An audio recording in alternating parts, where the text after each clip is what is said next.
No E Detalhe, Arthur reage a vídeo ridículo do ministro Flávio Dino e comenta como ocorre a criminalidade no Brasil. Vamos conferir as suas ideias.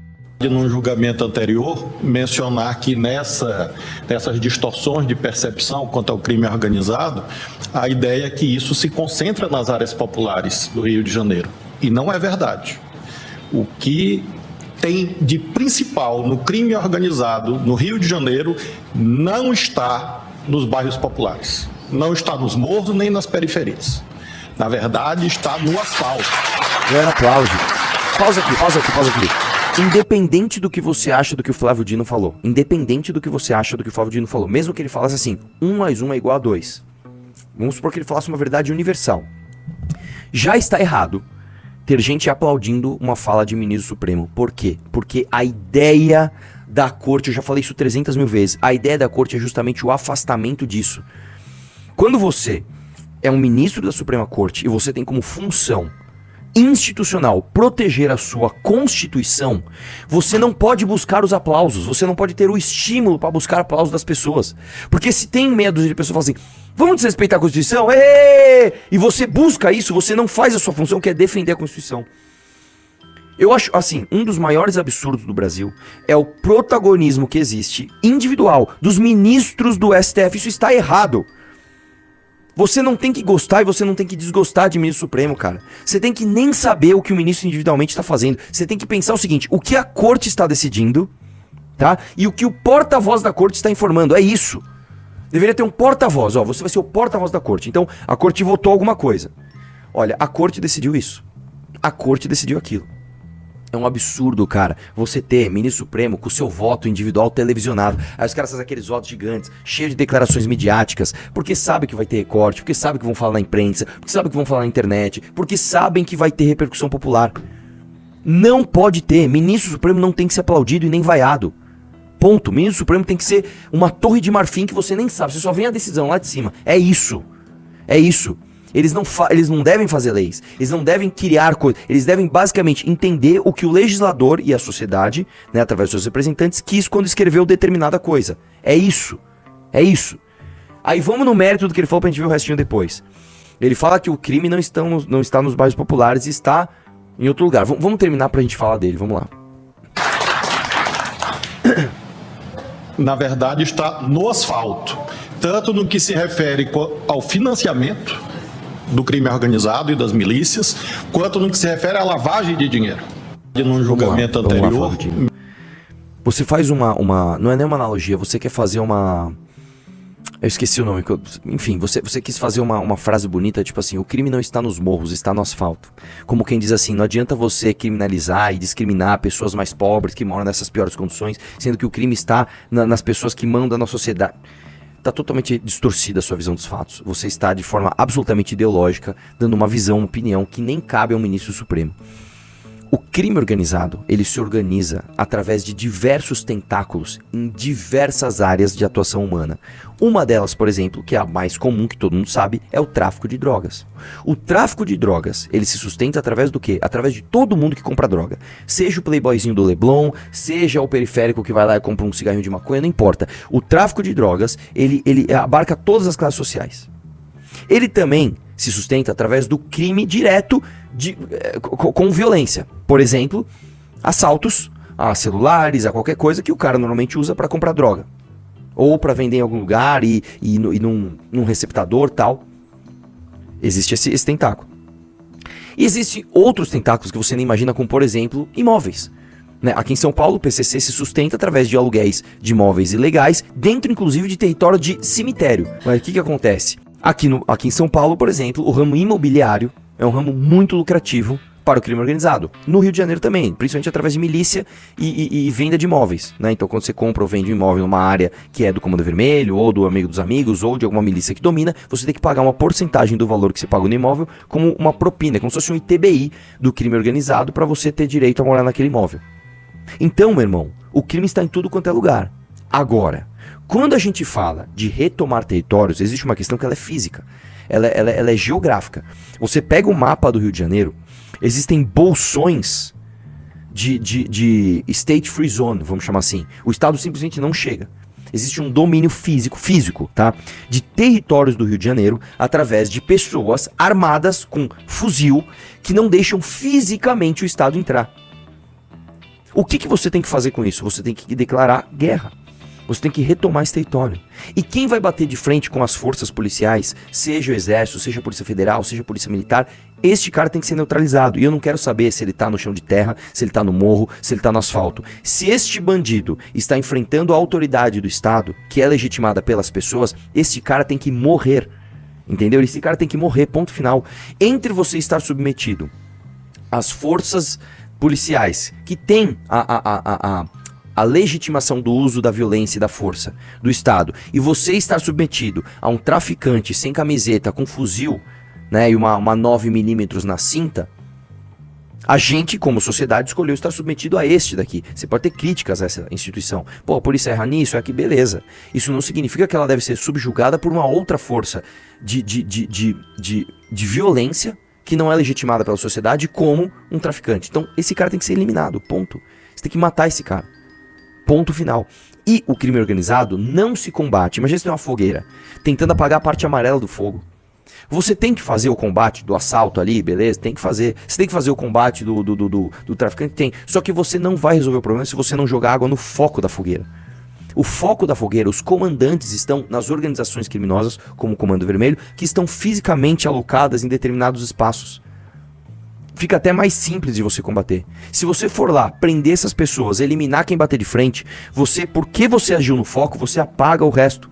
Se eu sou um ladrãozinho de celular e eu não tenho tanta facilidade de vender esse negócio, tá? Eu já não tenho tanto estímulo de roubar. Só que, se para além disso, se eu roubar um celular, já não tenho muito onde vender, eu ainda for preso e tiver uma pena foda porque a polícia tá indo pra cima, aí eu tenho não só a falta de estímulo para roubar, como eu tenho a repressão no caso de eu fazer essa escolha. Então eu não faço. É simples, cara. Foda.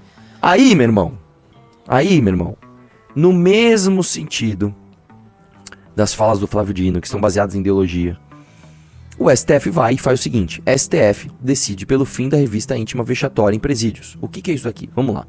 O Supremo Tribunal determinou... Os ministros construíram uma tese em consenso que definiu como inadmissível a revista íntima vexatória com o desnudamento de visitantes ou exames invasivos com a finalidade de causar humilhação. A decisão também traz que provas obtidas a partir da revista íntima vexatória são ilícitas, salvo decisões judiciais contrárias a cada caso concreto. A tese traz que a autoridade administrativa, de forma fundamentada e por escrito, tem o poder de não permitir a visita diante da presença de indícios robustos do visitante estar em posse de qualquer item corporal oculto ou sonegado, especialmente proibido, com produtos ilegais, drogas ou objetos perigosos. A partir dessa quarta-feira, todos os estabelecimentos penais têm 24 meses para aquisição de instalação de equipamentos como scanners corporais, esteiras de raio-x e portais detectores de metais. No caso da impossibilidade ou inefetividade da utilização do scanner corporal, esteira de raio-x e portais detectores de metais, a revista íntima para ingresso em estabelecimentos prisionais dependerá da permissão do visitante, vedada em qualquer circunstância a execução como forma de humilhação e exposição vexatória. Deve ser realizada em lugar adequado, exclusivo para tal verificação e apenas em pessoas maiores que possam emitir consentimento válido por si ou por meio de seu representante legal, de acordo com protocolos gerais nacionais pré-estabelecidos e por pessoas do mesmo gênero do visitante, principalmente por profissionais da saúde nas hipóteses de desnudamento e exames invasivos. Vamos lá. Nem 8, nem 80. Essa decisão não é agora não pode mais visitar íntima, liberou, pode entrar lá com o celular na vagina, com cocaína no ânus, pode dar tudo certo. Não é isso. Mas também não é uma decisão acertada nesse momento. Por quê? Vamos explicar a decisão. O que acontece? Você tem visita lá, e aí você tem a revista íntima. A revista íntima é aquele negócio: tira a roupa, fica de cócoras, tosse, abre o bumbum, mostra que não tem nada aí dentro. Se a pessoa ainda vê o indício, ela pode ir lá e tocar e buscar. Então, de certa forma, existe uma humilhação nisso. O que o STF está dizendo? Todos os presídios têm 2 anos para colocar scanner, e através do scanner a pessoa passa, você vê, sem deixar a pessoa pelada, se ela está escondendo algum objeto de metal, um celular, alguma coisa assim. E caso haja, tem um negócio aí no seu bumbum que eu tô achando esquisito. Então essa pessoa tem a possibilidade de impedir a visita. Eu não vou deixar você visitar, porque eu acho que você tem coisas suspeitas dentro do seu corpo. Aí esta pessoa, se maior de idade, ela vai falar, eu estou consentindo com uma revista de uma pessoa do mesmo gênero que eu, num ambiente adequado e exclusivo, ou seja, não é na frente de todo mundo, para que eu prove para você que eu não estou escondendo nada e eu quero realizar minha visita. Neste sentido,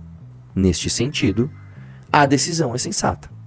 Qual que é o problema dessa decisão neste momento? Nós temos qual sensação aqui no Brasil?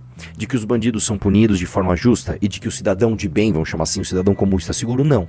Então qualquer decisão que vise dar qualquer benefício, seja ele justo ou não, para uma pessoa que está presa ou que vai visitar um preso, soa para a sociedade como uma afronta. Então eu vou dizer isso aqui em termos bioquímicos. Se você pega, por exemplo, uma lagosta, a tal da lagosta do Jordan Peterson. E por que ele fala muito disso? Porque o cérebro da lagosta é um cérebro muito antigo, é um cérebro muito primitivo. E ele é muito, as estruturas primitivas do cérebro da lagosta são muito parecidas com os cérebros mais avançados, dos mamíferos, dos primatas, inclusive dos seres humanos.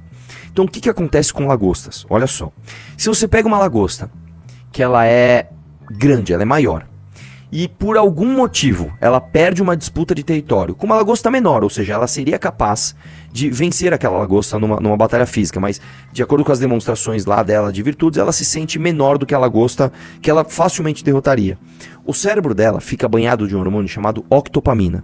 A octopamina, ela faz com que esta lagosta, mesmo que ela enfrente outras lagostas muito menores do que ela está tão medrosa, ela está tão banhada do hormônio da derrota, a octopamina, que ela sai perdendo um monte de coisas consecutivas. E esta lagosta, ela fica num estado de alerta que a estressa. A partir do momento que ela perde uma luta, ela fala, eu sou pequeno, eu sou vulnerável, caramba, o que tá acontecendo? Uma movimentação aqui. Quando você evolui isso para cérebros mais desenvolvidos, o cérebro humano, ele age da mesma forma. Quando você tem uma má experiência, por exemplo, você vai para uma balada e você toma uma bota. Você fica tão alerta e tão inseguro que, tudo te dá medo. Putz, esse cara é grande, será que ele vai me bater? Putz, essa menina é muito bonita, será que ela tá dando risada na minha cara? Nossa, meu Deus, será que eu tô sendo humilhado aqui? Você começa a sofrer uma série de consequências, psicológicas mesmo, de acordo com o medo que você teve por conta de um disparo de um hormônio no seu cérebro. Por que eu estou dizendo isso? A sociedade brasileira vive num ambiente de tamanha desconfiança, tanto com as pessoas que estão próximas a você e têm a mesma realidade que você, então teu vizinho, teu colega de trabalho, o teu amigo da escola. A gente tem tanta desconfiança com essas pessoas e também com as autoridades, com a polícia, com os políticos, com o juiz, com o sistema judiciário, com as instituições democráticas, que o tempo todo nós estamos banhados pelo hormônio do desconfie. Então, a qualquer movimentação, quando você não está à vontade, qualquer coisa te assusta. Nós vivemos numa sociedade que nós temos uma sensação de impunidade gigantesca. Então qualquer decisão que venha do STF, que trate desse tema, né, impunidade, criminal, etc., que não vá na direção, vamos matar bandido, assusta as pessoas e as pessoas, olha lá! E há razão de ser. Por isso que eu acho que a decisão do STF, ela é errada, não por conta da decisão em si, porque a decisão em si me parece muito sensata. Irmão, você não vai humilhar uma pessoa, por exemplo, um homem revistar intimamente uma mulher em um ambiente onde tem outras pessoas olhando e ainda eles colocam uma coisa que é meio subjetiva, de forma vexatória, humilhante, humilhar, vai, abre essa bundinha aí. Não é exatamente isso, é quando você faz a visita íntima, a mulher principalmente, que eles falam que pode enfiar alguma coisa no celular, enfim, eles fazem você agachar, 3 vezes. Então, imagina, uma pessoa pelada no meio de outras pessoas agachando 3 vezes pra mostrar que não tem nada. Exatamente. É vexatório. Então, isso é vexatório. Né? Então a decisão ela parte de uma base até de sensatez. Não, vamos fazer isso daqui, vamos pôr scanner, e se for fazer, vai colocar uma pessoa do mesmo gênero do visitante, tem que ter o consentimento dela para ter a visita e tem que ser no ambiente exclusivo. Não quer? Então você não visita. A decisão é essa. Só que a gente tá tão banhado de desconfiança que a gente, olha lá, que absurdo. A gente não tem nem vontade de entender o que está acontecendo, que a gente está assustado. Entendeu? Então, a meu ver, nós estamos num ambiente tão horroroso que nem decisões que aparentemente são sensatas não deixam de nos assustar. Entendeu? Você assistiu ao Legião das Ideias. Para mais ideias, continue conosco. E continue acompanhando as lives do Renan Santos para mais.